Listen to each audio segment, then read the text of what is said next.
Hello, my name is Reverend Dr. May Elise Cannon. Today is Friday. It's March 28th of 2025. Today is day 539. I'm home in Washington, D.C. From my most recent trip to Rome to the United Arab Emirates. My breathing is acting up. So I'm losing my voice again. But let me give you an update on what's happening in the Middle East. The news is not great, but I think we still have to pay attention. 539 days. The UN aid agency has said that Israeli actions in Gaza bear the hallmarks of atrocities, talking about strikes on populated areas where civilians have been killed. There's a callous disregard for human life and dignity. Those are the words of the spokesperson for OSHA, the Office for the Coordination of Humanitarian Affairs. And they were noting specifically the resumption of rocket fire also from Palestinian factions in Gaza. So the situation continues to escalate. Palestinians in Gaza continue to be cut off from food, water, humanitarian assistance, now going on 3 weeks. The UN says over 140,000 Palestinians have been displaced again since fighting resumed in Gaza. Women and children are among the 22 people who were killed in Israeli strikes throughout the Strip that include Khan Yunis. That was the death toll earlier today. Then as the day progressed, that death toll increased to 24 people. And I don't know about you, but when I hear those numbers, I find myself thinking, oh, that's not that bad. At least it's not 70 people or 80 people. And then I think to myself, God, have mercy. 2 dozen people killed, and I'm thinking it's not that bad anywhere else in the world. And it would be all over the news.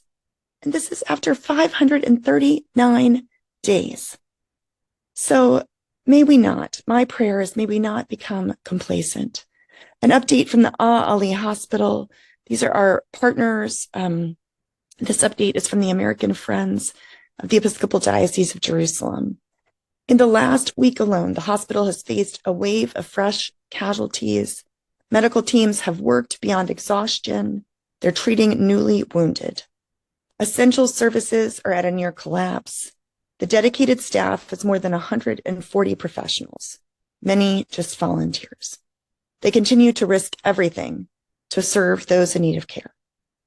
Ali Hospital has provided life-saving treatment to more than 85,000 people during the war. It continues to serve thousands of people every day, and the needs grow every day. It's the only hospital in North Gaza that has an active ICU unit and beds. There are only 3 to serve the entire region in crisis. Every day, there's more than 600 outpatients seeking care. The burn unit treats 150 patients every day. The operating theater runs 17 hours a day, and there are more than 450 surgeries every month, many with equipment that is barely holding together. Severe damage to infrastructure, engineers estimate $1.6 million is needed for repairs. There's critical shortages for supplies like surgical screws, orthopedic equipment. It's all running out fast. There are such significant needs for medical care, from war-related injuries to patients with chronic illnesses. Without this support, we'll have to close, said Dr. Munther. He's their medical director. Without your help, we can't continue. If you'd like to donate, I'd encourage you to go to the American Friends of the Episcopal Diocese of Jerusalem. I know in speaking with doctors who've served in Gaza that sometimes the piping that's used, for the different procedures and things, it's just reused over and over again because there's no new materials to be had, for example. We know that more than 12 aid workers have been killed or gone missing in Gaza over the past few days. According to UNRWA, they said that 8 of their staff members have been killed. The World Central Kitchen said Israeli strikes near a community kitchen killed one of its volunteers. The U.S. in recent days gave Hamas a new proposal for the release of the U.S. hostage Eden Alexander in exchange for a statement from Trump calling for calm in Gaza and resuming ceasefire negotiations. So the exchange of a life in exchange for a statement was the proposal. Egypt has received positive indications from Israel over a new ceasefire proposal. That news was reported by Reuters. And protests against Hamas's presence in Gaza have continued. That was the news yesterday. I think that was the second or third day, actually. Israel's overnight strikes on Gaza killed a family member of 6 and a Hamas spokesperson. And in the West Bank, Israeli settlers attacked the Palestinian village where the film No Other Land was recorded. This is the village of Masafer Yatta in the South Hebron Hills. Several Palestinians were wounded. 26 men were arrested after the Israeli army entered the village. This was directed by the film was directed by Bassel Adra, Hamdan Balal, Yuval Abraham, and Rachel Skor.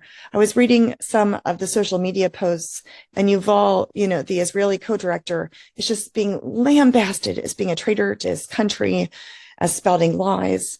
And, you can actually watch videos of the Palestinian director being beaten in footage. There is footage of Palestinians throwing stones while Israeli settlers are attacking. 99 Palestinians have been killed in the West Bank thus far, according to OSHA numbers, about 60% of them in just 4 specific areas or localities. In Israel, police have stopped a bus of left-wing activists, Israeli activists, who were joining Palestinian protests. They confiscated flags and banners. This was marking Land Day, which is commemorated at the end of March. And the Israeli parliament yesterday passed a key part of Prime Minister Benjamin Netanyahu's plan to give the government a larger role in appointing judges. There's been a lot going on with Lebanon. The IDF said that they attacked Hezbollah targets, including command centers, terrorist infrastructure in South Lebanon. A State Department spokesperson said that the State Department is imposing sanctions on 3 different front companies that have been used to finance Hezbollah. And Netanyahu said, "We will not allow any firing on our communities, not even a drop. We will attack anywhere in Lebanon where there is a threat."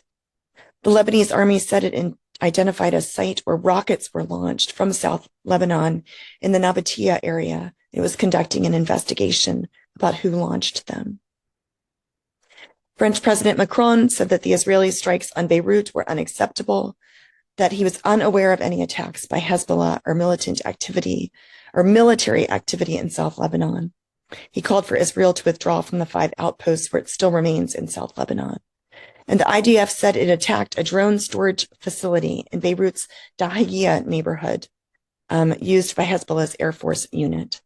In Yemen, it was suspected that the U.S. had attacked several Houthi-controlled areas today, and then that was confirmed by reports that indicated that there were attacks all across Yemen by the United States. This included near Sana's international airport. In terms of Iran, Iran reported responding to a letter from Trump urging Tehran to enter negotiations on a deal to curb the country's advancing nuclear program. The Iranian foreign minister said yesterday, adding that while Iran will not negotiate directly, it is open to indirect talks.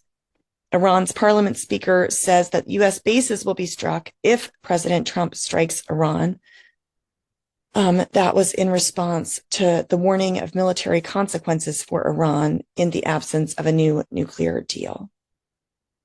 In terms of the United States, the Trump administration is discussing whether or not to block certain colleges from having any foreign students if the government decides too many students are pro-Hamas. The Atlantic yesterday also published contents of additional messages detailing the attacks on Yemen. Again, I think these happened 2 days ago. Since I've been traveling, my time differences are quite messed up.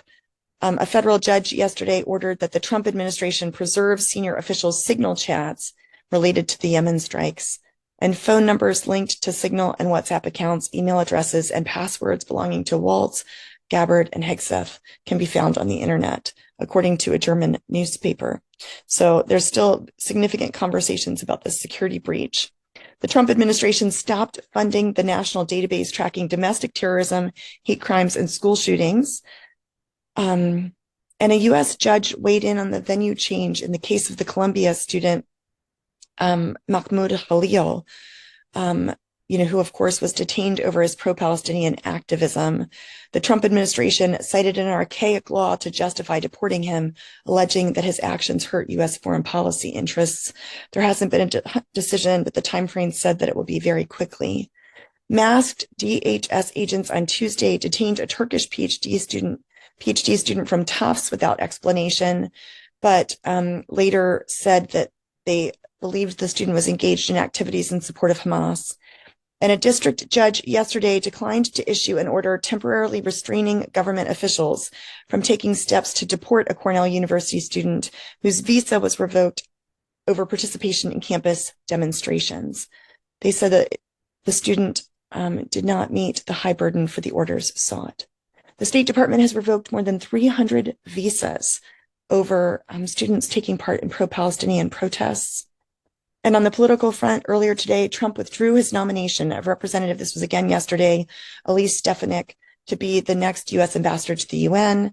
It's important to understand this wasn't because of concerns about her specifically. It's because, it wasn't concerned that she wouldn't be able to be confirmed. It's because of the concern that the House is so Republicans have such a slim majority in the House, and that there was apparently enough concern that a Democrat might win her seat if she moved over to the United Nations. So I just wanted to call that to your attention. Finally, Reverend Dr. Munther is in the United States these days.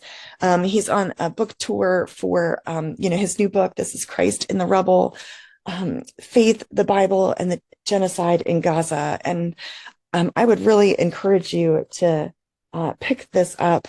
We're hosting a few events with him, April 1st and 2nd, Busboys and Poets. Rashida Tlaib will be speaking there with Corey Bush and Reverend Dr. Munther, New York Avenue Presbyterian Church on the night of April 2nd, also Georgetown during the day. So the event at New York Avenue Presbyterian will be on the internet. So if you want to join us, if you're not in DC, please do. Please do. Please keep us in your prayers. May God go before us in our continued efforts towards peace. In the name of Christ.